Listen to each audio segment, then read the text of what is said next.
इंसान में प्रतिभा नाम की एक चीज होती है। यहां ऐसी क्षमता है जो प्रकृति के लाखों वर्षों का काम सुबह से दोपहर तक कर सकती है। अगर जरूरी कोशिश की जाए तो आप जागरूकता से ऐसा कर सकते हैं। अगर जरूरी स्थिति बनाई जाए तो उस व्यक्ति का सफल होना तय है।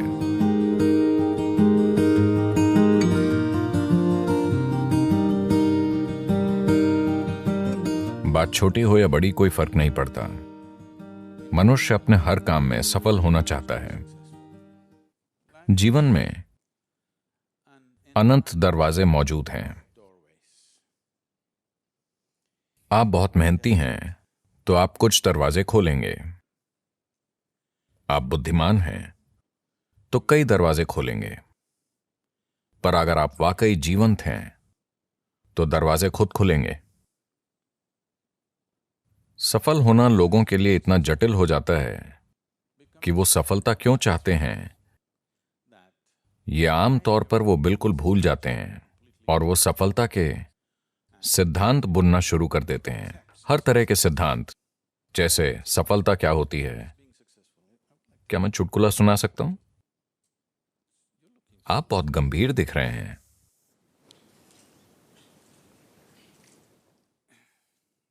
भारत में एक आदमी था, शंकरन पिल्लई। अच्छा, ये जॉन स्मिथ की तरह है।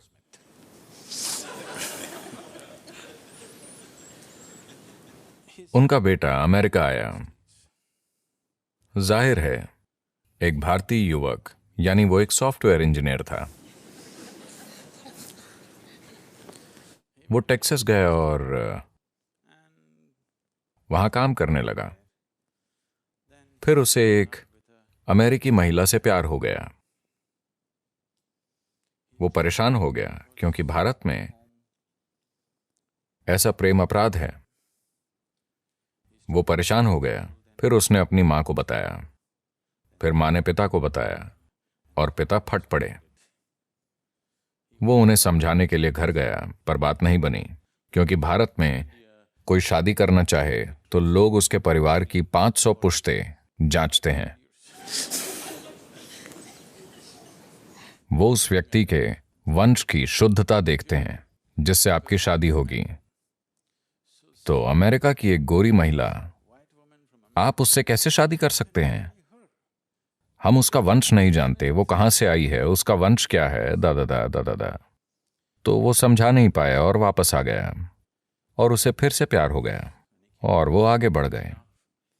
तब शंकरन पिल्लई अपने बेटे को त्याग कर बोले, मेरा तुमसे कोई लेना देना नहीं है। फिर साल बीते, उनका एक बेटा हुआ और उसकी तब की तस्वीर थी जब वो पैदा हुआ था, और पत्नी रोजाना अपने छोटे बेटे की तस्वीर फेसबुक पर अपलोड करती थी। छोटा सा बच्चा बड़ा हो रहा था। वो बेटे को त्याग चुका था, पर पोते की बात अलग होती है। धीरे धीरे 1-2 साल में उसे इस छोटे बच्चे से प्रेम हो गया जिसे उसने देखा तक नहीं था। फिर लोग अमेरिका से उसके पास आने लगे, अरे आपने अपने पोते को नहीं देखा? ओह, आप उसे जरूर देखिए, वो आपके जीवन का फल है। धीरे धीरे उसे इच्छा हुई। फिर उसने तय किया वो अपने बेटे का चेहरा नहीं देखेगा, पर अमेरिका जाकर सिर्फ पोते को देखेगा। और उस गोरी औरत को तो बिल्कुल नहीं देखेगा। फिर वो अमेरिका गया और उसे एक 7 साल का ऊर्जावान युवा लड़का मिला। वो एक फार्म में रह रहे थे। वो यहां वहां कुछ करता रहता था। उसे इस छोटे साथी से गहरा प्रेम हो गया। फिर एक दिन वो लड़का बोला, दादाजी आओ, मैं आपको तीरंदाजी सिखाता हूं। वो उस लड़के के साथ फार्म में गया और वहां उसने 8 लक्ष्य देखे। वो सभी तीर बिल्कुल निशाने पर थे।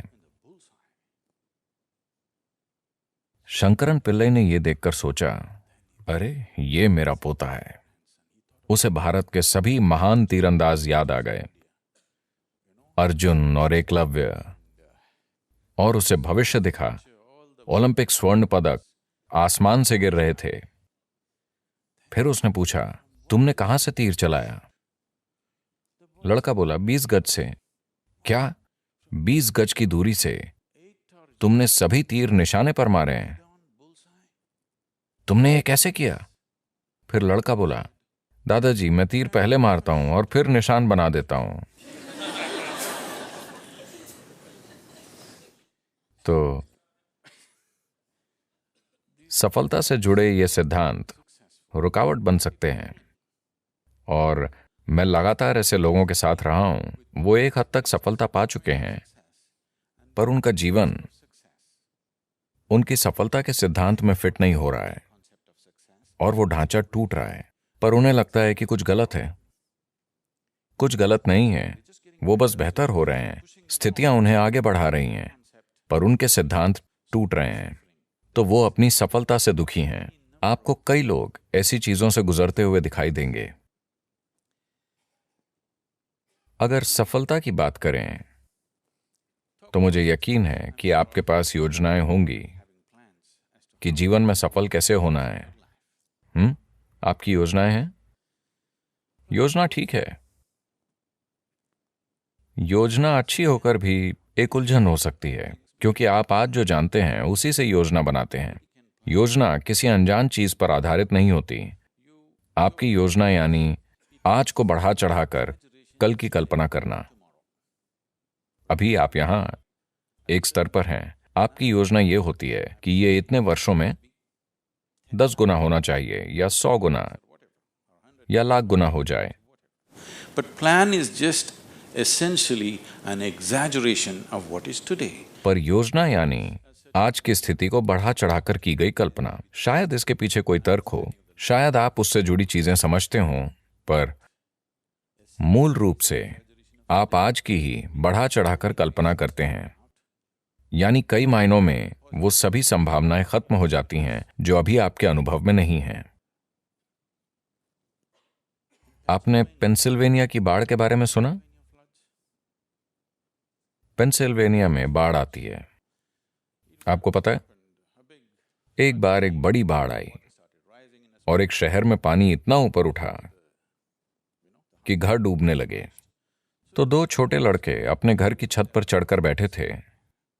फिर उन्होंने अपने घर के सामने एक टोपी को ऊपर नीचे होते देखा। एक ने पूछा, वो टोपी ऊपर नीचे क्यों हो रही है?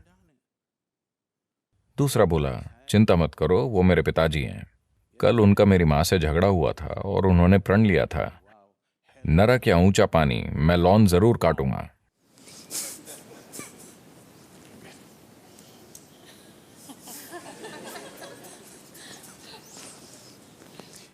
तो योजनाएं परेशानी बन सकती हैं। योजनाएं बनाना अच्छा है, पर ज्यादा जरूरी यह है कि एक उद्देश्य हो। अगर उद्देश्य है तो योजनाएं बनती जाएंगी, योजनाएं फेल होंगी और फिर नई योजनाएं बनेंगी। जो होना है होगा। आप एक उद्देश्य पर टिके रहें तो बाकी चीजें उस उद्देश्य की मदद करेंगी। पर अगर आप किसी योजना पर टिके रहेंगे तो वो योजना खुद एक रुकावट बन सकती है। योजना संभावना भी है। योजना बनाकर रखना ठीक है, लेकिन आपको योजना को थोड़ी दूरी पर थाम कर रखना चाहिए। आपको योजना से अपनी पहचान नहीं जोड़नी चाहिए। सफलता की प्रक्रिया, देखिए, मूल रूप से सफलता की चाह हर इंसान में होती है। आप उसमें थोड़ी आग डालकर उसे अपना जुनून बना सकते हैं।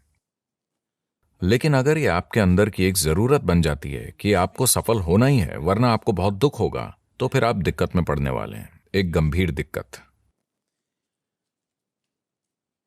हमारे जुनून जहर बन सकते हैं।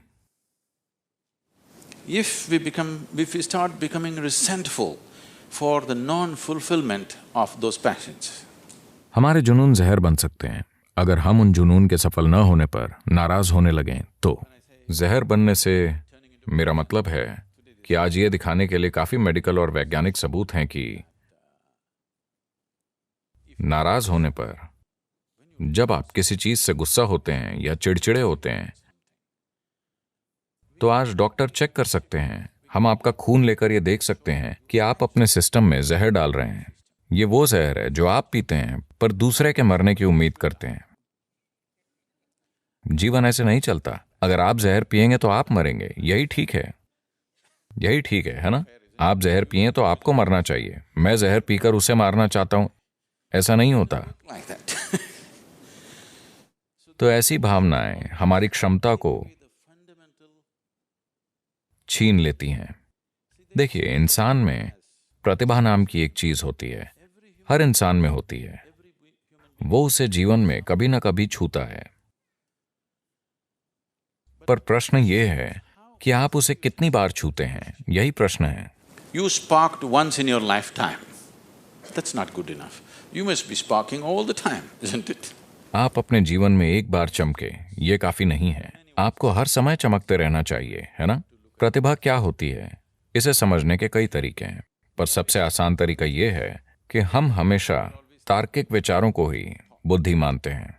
नहीं, तार्किक विचार शायद अगले 25 वर्षों में बेकार हो जाएगा, क्योंकि तब शायद आपका कंप्यूटर हर तरह के तार्किक विचार पैदा करने के काबिल हो जाएगा, आपसे कहीं बेहतर और कहीं ज्यादा तेज।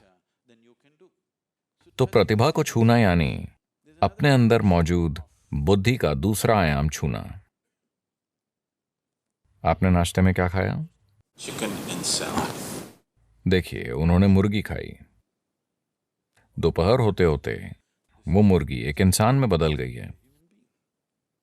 अगर आप चार्ल्स डार्विन से पूछते कि एक मुर्गी इंसान कितने समय में बनती है, तो वो लाखों वर्षों की बातें करते हैं। यहां ये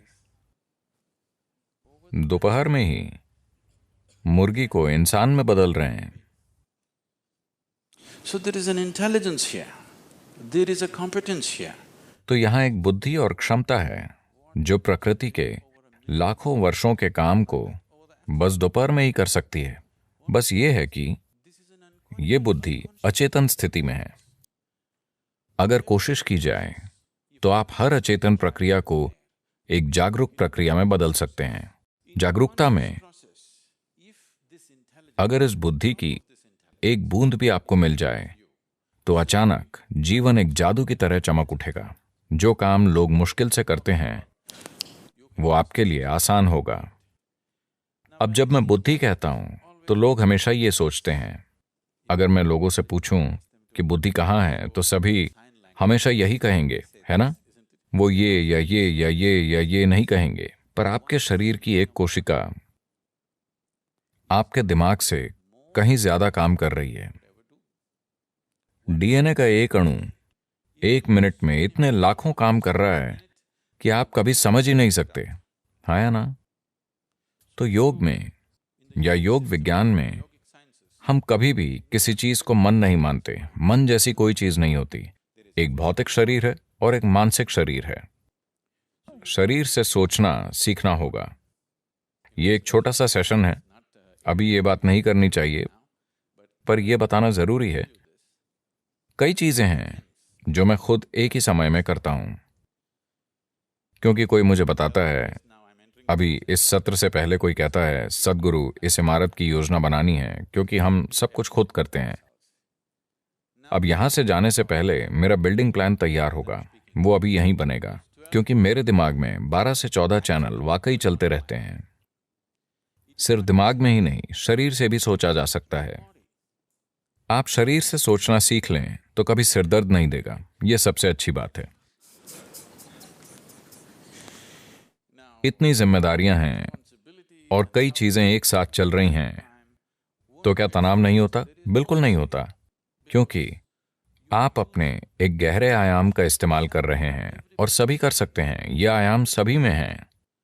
शायद आपके तर्क का स्तर किसी दूसरे से कम हो, सभी की तार्किकता अलग अलग होती है, पर हर इंसान, अगर आप एक गाजर खाते हैं तो उसे पचा सकते हैं, यानी आप में बुद्धि का एक और आयाम है।